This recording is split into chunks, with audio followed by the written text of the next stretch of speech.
Hello and welcome to How to Do Things with Words. This is a short video in support of the first reading that you have for this class called Meaning by Paul Grice. So as you start out reading this article, you may at first be a little confused by what's going on. So Grice begins by giving us some examples. He says, consider the following sentences. These spots meant measles. Those spots didn't mean anything to me, but to the doctor they meant measles. The recent budget means that we shall have a hard year. Okay, so this may be a little unusual at first. Like, why is he talking about these sentences? If we look at this article later on, we see some other sentences, right? And we're asked to contrast this first set of sentences with these other sentences. He says, now contrast the above sentences with the following. Those 3 rings on the bell of the bus mean that the bus is full. That remark, Smith couldn't get on without his trouble and strife, meant that Smith found his wife indispensable. So what's going on with these sentences? Why is Grice having us contrast these two? What do they have in common? How do they differ? Well, one thing that they do have in common is that all of these sentences include this word, or a variant of it. They all include the word mean or a variant of it, okay?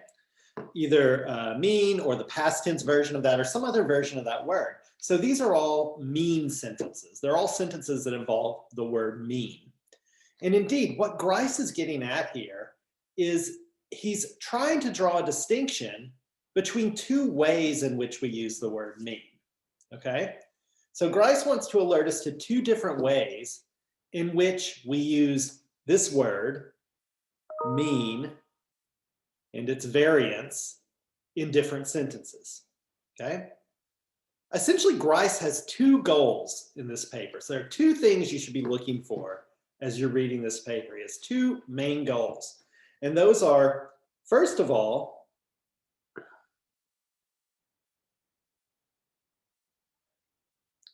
to show that we use the word mean in 2 distinct and systematically different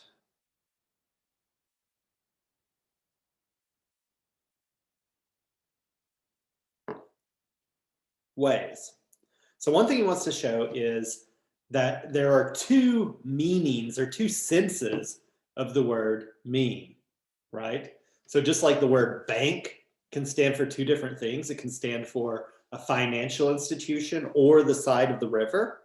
Grice is saying something similar with the word mean here. And he's using these sentences as examples of this. So he's trying to show us that the word mean really stands in for these 2 separate concepts. And then he wants to distinguish what those 2 concepts are. The other thing that Grice wants to do in this article is once he has distinguished between these 2 different senses of the word mean, he's really interested in one of these senses of mean, okay? Now he calls these a little bit confusingly. So he calls the 2 different senses of mean in and mean in, okay? And so that may be a little confusing to you, but these ends here, these subtext ends that are put in here, these mean 2 different things. So the first one here was since one stands for natural, what he calls natural meaning. And since 2, he distinguishes as something that we might refer to as communicated meaning. Okay? So since 1, natural meaning, I'll say a little bit more about this in a minute, but it's a bit like signify. So when we use mean in this way, it's more like using the word signify. So for these first sentences, I want you to try this.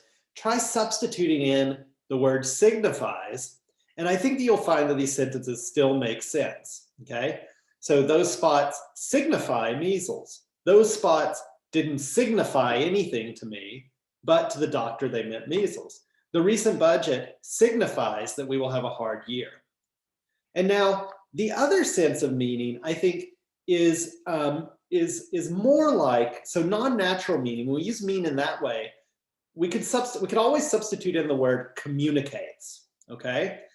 But with these first sentences, it would be somewhat unnatural to say communicate. So we couldn't really say those spots communicate measles, or those spots didn't communicate anything to me, but to the doctor, they communicated measles. Or the recent budget communicates that we shall have a hard year. That would be very strange, right? So Grice is trying to distinguish these two different senses of the word means. And the second one is the one that he's really interested in, and that's communicated meaning. And then the rest of this article is really devoted to putting forward a theory of what it is for something to mean something in the second sense. So he's giving an analysis of communicated meaning. At first, he challenges another theory of communicated meaning. That theory we can describe as the causal theory, and we'll discuss some of his arguments for that later on when we meet later in the week. But the second, but then he will put forward his own theory of communicated meaning.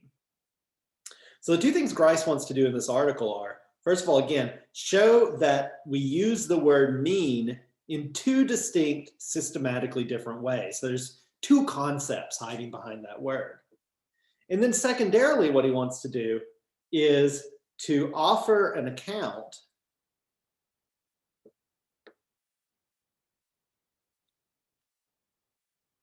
of communication.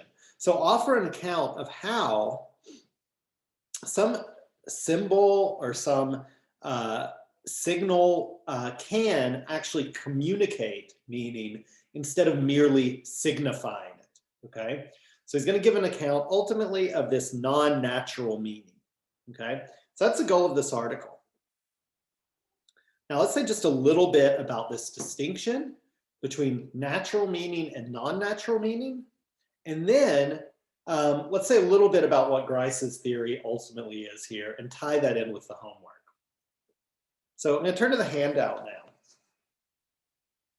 So I've used some of Grice's examples here in talking about natural and non-natural meaning. You know, on this handout, this first part up here is really just alerting you to this word that we're going to be using a lot in this class, which is utterance. And an utterance is, as Grice says, kind of a convenient way that we can apply to anything that communicates.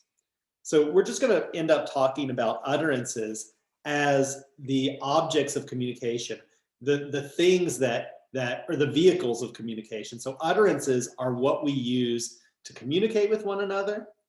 And we can also distinguish utterances, spoken utterances. We'll also talk about written utterances sometimes. We're going to treat all of these as just the vehicles of communication, or as Grice says, utterance is a kind of neutral word to apply to any candidate for non-natural meaning. But setting that aside, that's kind of a side point. It's just something that I wanted to get out there about how we're going to be using this term throughout the course of this class. But Grice also, again, his two main goals here is to distinguish these two senses of meaning and then to offer an account of communicated meaning. So how does he distinguish these two? So again, I've used here some of the examples that Grice uses, but I've also brought in some examples of our own. You know, Grice uses this slang slogan from British Cockney, this kind of urban British slang that existed in the 1950s or 40s, 1940s or 30s, right? So I've kind of given some other examples here. But here are all instances in which we might talk about something meaning something. So those spots meant measles. The recent budget means that we will have a hard year. That smoke means that there's a fire. I'm going to set aside the last one there because it's a little bit complicated. So you might just focus in each of these cases on the first ones and not the last one. And then in the next one, for non-natural meaning, we can think of these different sentences. Those three rings of the bell mean that the bus is full. Or that utterance, and here's the slang utterance I came up with. That utterance, Fam thought it was cringy AF meant that her close friends thought that what she said was sniveling and awkward or something along those lines, right? I'm not quite sure of the meaning of cringy. I've aged out of understanding that, but I think it means something like this. Okay, so Grice again thinks that there are two different senses of mean that are involved in these different utterances. There's systematically different senses of mean that are going on here. So what's different about these two? Well, Grice actually identifies 5 differences, and I've tried to capture those in this table, so you can just look at the table and see what the differences are. I'm going to try to describe 2 of them to you to give you a kind of sense of the difference between these 2. So consider the utterance, those spots meant measles.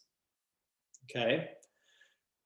If that utterance is true, if those spots mean measles, then that sentence, if true, entails that someone has measles, right? A doctor can't say those spots mean measles and speak truly and have a person not have measles, right? If what he says is true, that those spots do mean measles, then the person must have measles, right? So that's what the signifying nature of means does. If a statement using the signifying sense of means is true, then the thing that is meant must obtain. That's how Grice puts it. Now, consider another one of these sentences, one of the second senses, right? Those 3 rings of the bus mean that the bus is full, okay? So what if this sentence is true? What if it's true that those 3 rings of the bell, right? Imagine a bus going by and the bus driver rings the bell. Imagine that it's true that the 3 rings of the bell mean that the bus is full. Well, does it follow that the bus actually is full? Well, the answer to that is no. Like the bus driver could have rang the bell just because he doesn't want to pick up any more customers. Maybe he's ready to go home for the day, right? So he could be lying.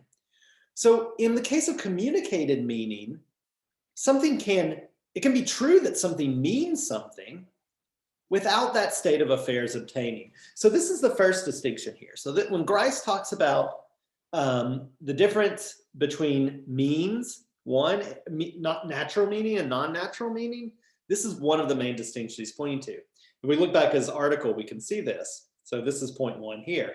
I cannot say those spots meant measles, but he hadn't got measles. And I cannot say the recent budget means that we shall have a hard year, but we shan't have.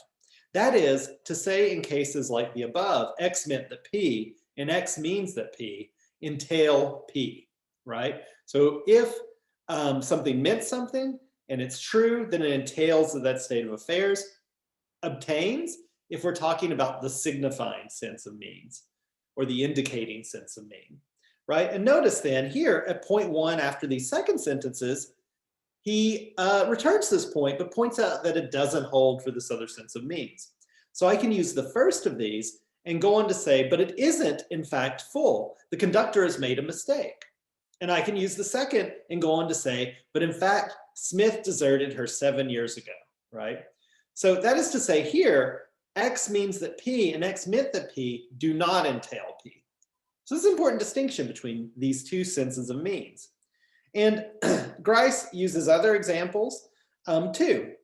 So here's another one. So suppose we're thinking about the measles example again. Those spots meant measles. Now, suppose the doctor says to me, those spots mean measles. Can I ask, who means measles by those spots? Well, no, that doesn't make sense. I can't ask who means measles by those spots.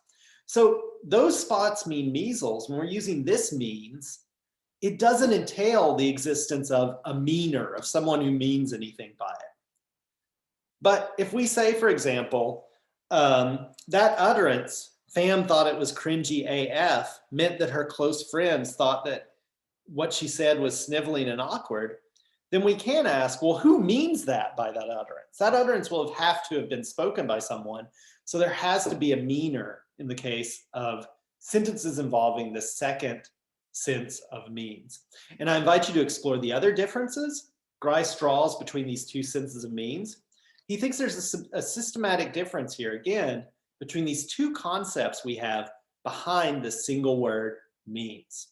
Okay, so that's the first part of the article. So if we look back at the article, that roughly gets us through, the first several pages. This isn't a very long article. It gets us through the first several pages. At that point, Grice says, okay, we've drawn this kind of distinction, and I want to focus on the second meaning, the second sense of meaning, which again he refers to as non-natural meaning. Okay, so that's like roughly part one of this paper, right? Part two is this kind of interlude where Grice briefly considers and rejects what I might term a causal type of answer to the question. Okay, so here Grice is going to consider another possible response to explain why an utterance can non-naturally mean something. This is covered on your handout here, where I discuss an opposing view. Essentially, according to this view, what makes it the case that an utterance means something is that utterance, let's say X, has a tendency to produce in an audience some type of attitude. So that utterance causes some attitude in someone. So maybe like hearing the word tree causes me to think of trees, right? Additionally, the causal theory says that when people are, an utterance means something if it has a tendency in a speaker to be produced by that attitude, okay? So for example, if we're thinking about our example of tree, maybe like what this would say is that I will tend to say the word tree when I'm thinking of trees, okay?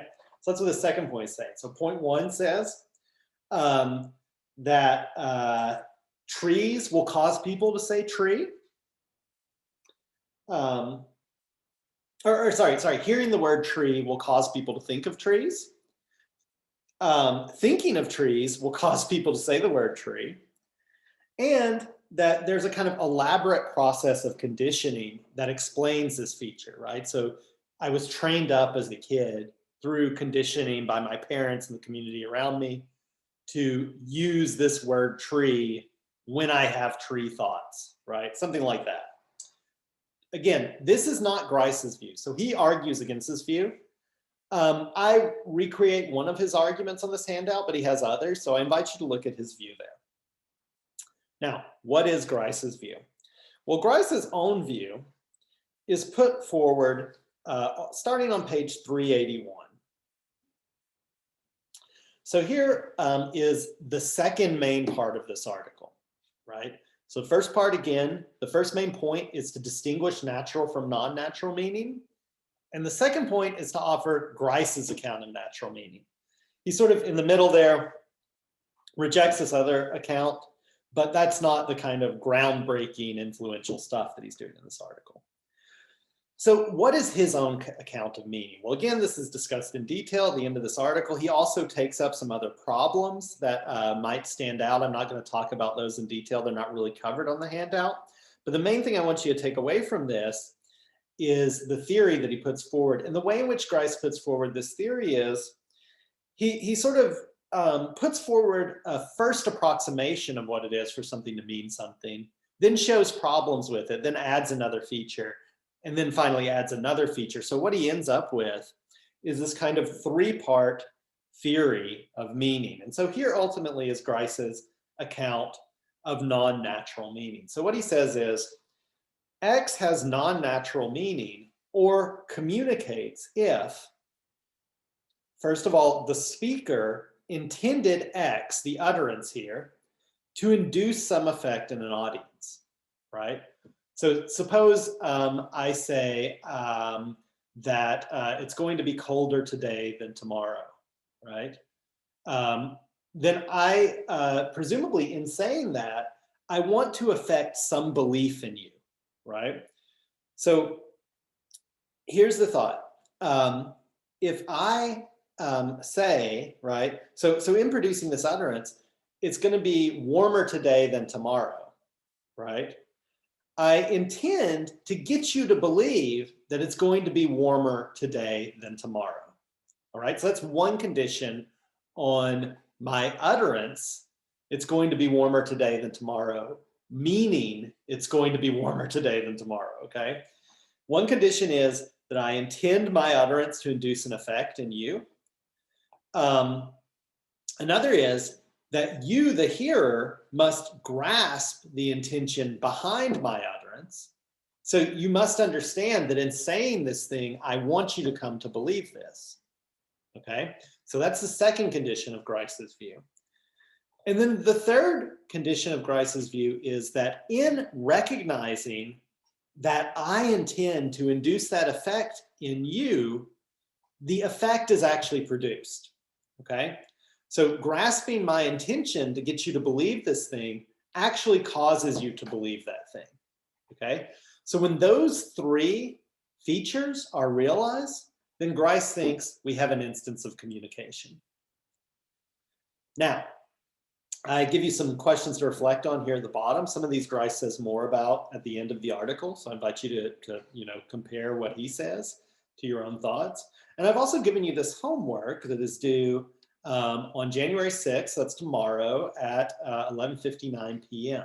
And so in this homework, I want you to think about different cases of whether or not an instance, a kind of utterance or a symbol, right, actually satisfies Grice's account of non-natural meaning. So I'm asking you in each of these cases whether something constitutes an utterance meaning something according to Grice's view, okay? So this really exists just to get you clear on Grice's view. I don't think there's like a right answer here. I'm not going to be grading these for right answers. I mean, I think there are right answers in some cases, but that's not like what I'm grading you for. What I want you to do is think about these cases and give your own opinion and explain your opinion. So the point is to get you to practice using the theory and like reasoning with it, and you're just going to be great at pass-fail. It's not like on the basis, and the pass-fail is not on the basis of having the right answer.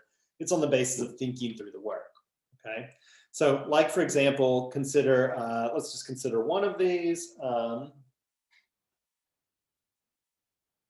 We'll just take the first one, okay? So a student buries their late paper assignment under 2 letters that have recently arrived in my mailbox, right? The student intends to cause me to believe, because of the paper's placement, that they turned the paper in before the letters came. So they turned it in on time. And I do end up believing that for that reason. So I do believe that because the paper's under these other things, that it was turned in on time, like before these letters came in, because they came in a couple of days ago, okay?